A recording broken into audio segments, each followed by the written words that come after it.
Hello dudes, வீட்டில் எந்த விசேஷமாக இருந்தாலும் நமக்கு ஃபஸ்ட்டு ஞாபகம் வர ஸ்வீட் கேசரி. ஏன்னா செய்கிறது ரொம்ப ஈஸி. இப்போலாம் பர்த்டேனா கேக் வெட்டி செலிப்ரேட் பண்ணுறோம். ஆனால் 90s கிட்ஸ் எங்களுக்கு பர்த்டேனாலே கேசரி தான்.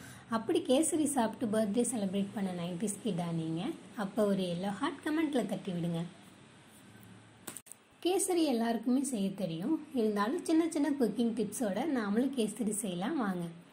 அதுக்கு முதல்ல 2 கப் அளவு தண்ணியில் 1/2 டீஸ்பூன் மஞ்சள் தூள் போட்டு நல்லா கொதிக்க வைக்கலாம். நான் 1 கப் அளவு ரவை எடுத்திருக்கேன், அதனால 2 கப் அளவு தண்ணி எடுத்திருக்கேன். கேசரிக்கு எதுக்கு மஞ்சள் தூள்னு யோசிக்கிறீங்களா? ஃபுட் கலர்ஸ் ஆட் பண்ணுறது ஹெல்தி கிடையாது, அதனால மஞ்சள் தூள் ஆட் பண்ணிக்கலாம். மஞ்சள் தூள் ஆட் பண்ணும்போது ஸ்மெல்லு வருமோன்னு நம்ம பயப்படவே வேணாம். இப்படி தண்ணியில் போட்டு கொதிக்க வச்சு ஆட் பண்ணோன்னா எந்த ஸ்மெல்லும் வராது, டேஸ்ட்டும் சூப்பராக இருக்கும். தண்ணி நல்லா கொதிக்கட்டும். அதுக்குள்ளே நாம் ஒரு கடாயில் 2 ஸ்பூன் அளவுக்கு நெய் விட்டு அதை நல்லா சூடாக்கிக்கலாம். இப்போ நெய் நல்லா சூடாயிடுச்சு.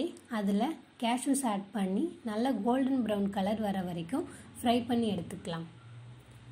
கேஷ்யூஸ் நல்லா கோல்டன் ப்ரௌன் கலர் வந்துடுச்சு. இப்போ நம்ம எடுத்து வச்சிருக்கிற ட்ரை கிரேப்ஸ் போட்டு அதை நல்லா உப்பி வர வரைக்கும் ஃப்ரை பண்ணி எடுத்துக்கலாம்.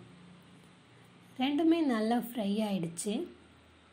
இப்போ அதை தனியாக எடுத்து வச்சுட்டு இந்த நெய்யிலேயே நாம் ரவையை ரோஸ்ட் பண்ணி எடுக்க போகிறோம். நான் 1 கப் அளவு ரவை எடுத்திருக்கேன், அதை இந்த நெய்யில் போட்டு நல்லா ரோஸ்ட் பண்ணுறேன். ரவையை நல்லா ஸ்மெல்லு வர வரைக்கும் ரோஸ்ட் பண்ணணும். ஸ்மெல்லுனா கரிஞ்ச ஸ்மெல் வந்துடக்கூடாது. நெய் கூட ரவையை ரோஸ்ட் பண்ணும்போது நல்ல அரோமா வரும். அந்த அளவுக்கு அரோமா வர வரைக்கும் ரோஸ்ட் பண்ணி எடுத்துக்கலாம். நம்ம கொதிக்க வச்ச தண்ணி நல்லா கொதிச்சிருச்சு. ரவையும் நல்லா ரோஸ்ட் ஆயிடுச்சு. இப்போ தண்ணியை ரவையோட மிக்ஸ் பண்ணிக்கலாம்.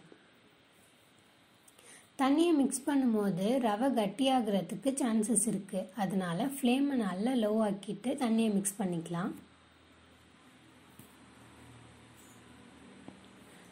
ரவையும் தண்ணியும் நல்லா மிக்ஸ் ஆயிடுச்சு. இப்போ ரவை நல்லா வெந்து வர வரைக்கும் வெயிட் பண்ணலாம்.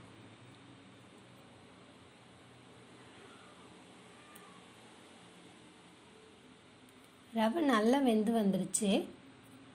இப்போ நான் 2 டீஸ்பூன் அளவுக்கு ஏலக்காய் பொடி இதில் ஆட் பண்ணுறேன். ஏலக்காய் பொடி ஆட் பண்ணோன்னே ஸ்மெல்லு வீடு ஃபுல்லாக வீச ஆரம்பிச்சிடும்.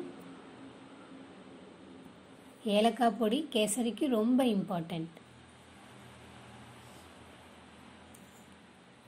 நல்லா மிக்ஸ் பண்ணியாச்சு. இப்போ நாம் சுகர் ஆட் பண்ணலாம். நான் 1 கப்பு ரவைக்கு 1 கப்பு சுகர் ஆட் பண்ணுறேன். அது நல்லா சாப்பிட்றதுக்கு சூப்பராக இருக்கும். உங்களுக்கு ஸ்வீட் ரொம்ப பிடிக்கும் அப்படின்னா நீங்கள் 1 கப்புக்கு 1.5 கப்பு ஆட் பண்ணிக்கோங்க. அதுக்கு மேலே ஆட் பண்ணிங்கன்னா சாப்பிட முடியாது, ரொம்ப திகட்ட ஆரம்பிச்சிடும். நான் 1 கப்புக்கு 1 கப்பு ஆட் பண்ணியிருக்கேன். சுகர் ஆட் பண்ணும்போது ரவை கட்டியாகும், கண்டிப்பாக கட்டியாகும்.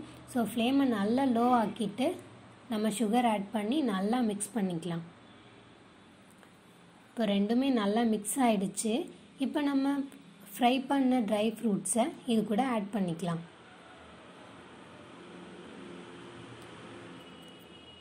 ஆட் பண்ணி நல்லா மிக்ஸ் பண்ணியாச்சு.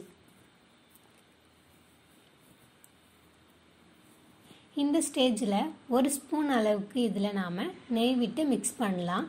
இப்படி பண்ணும்போது நல்ல பலன்னு நமக்கு கேசரி ரெடி ஆகிடும்.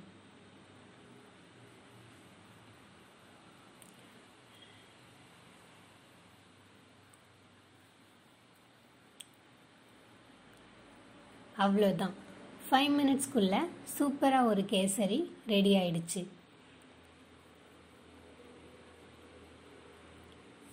பிஸ்னஸ்க்கு ப்ரொடக்ஷன் ரொம்ப முக்கியம், ஆனால் அதை விட முக்கியம் மார்க்கெட்டிங் பண்ணுறது.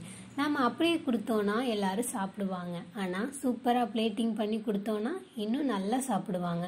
குழந்தைங்களுக்கு மட்டும் இல்லை, பெரியவங்களுக்கும் பிளேட்டிங் பண்ணி கொடுக்கும்போது இன்ட்ரெஸ்டோடு சாப்பிடுவாங்க. அவ்வளோதான். இதே மாதிரி ட்ரை பண்ணிவிட்டு எப்படி இருந்துச்சுன்னு கமெண்ட்டில் சொல்லுங்கள்.